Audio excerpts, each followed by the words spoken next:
RA-ILD is an under-recognized condition because the clinically speaking disease is very infrequent, close to 10%. Anyway, if you assess all the patients by HRCT scan, you find it in up to 50% of the patients. This is a very frequent condition for rheumatoid arthritis patients. The second point is a very severe disease with a prognosis very close to that seen in IPF with a high mortality rate.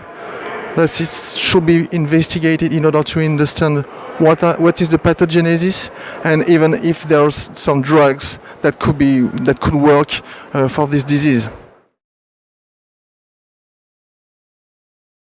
So what we do, we perform the genetic case control association study, starting with the working hypothesis of shared genetic background between IPF and RA-ILD. Why? Because of a high prevalence of the fibrotic pattern in RA-ILD, the so-called UIP pattern.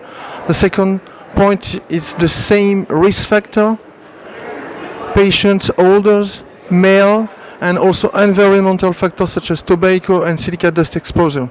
Thus we test for association the major IPF risk, which is MUC5B.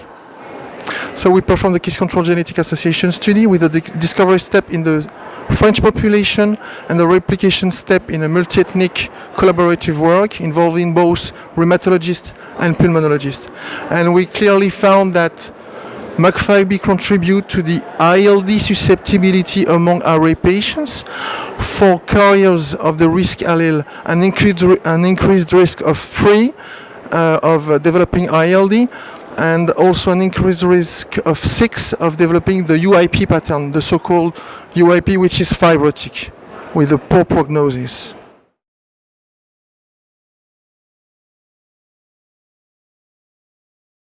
So this means that if there are some shared genetic factors that suggest shared physiopathological pathways, and maybe patients having RA-ILD, especially those having UIP, may be treated with drugs restricted to date for IPF, such as pirfenidone and nintedanib.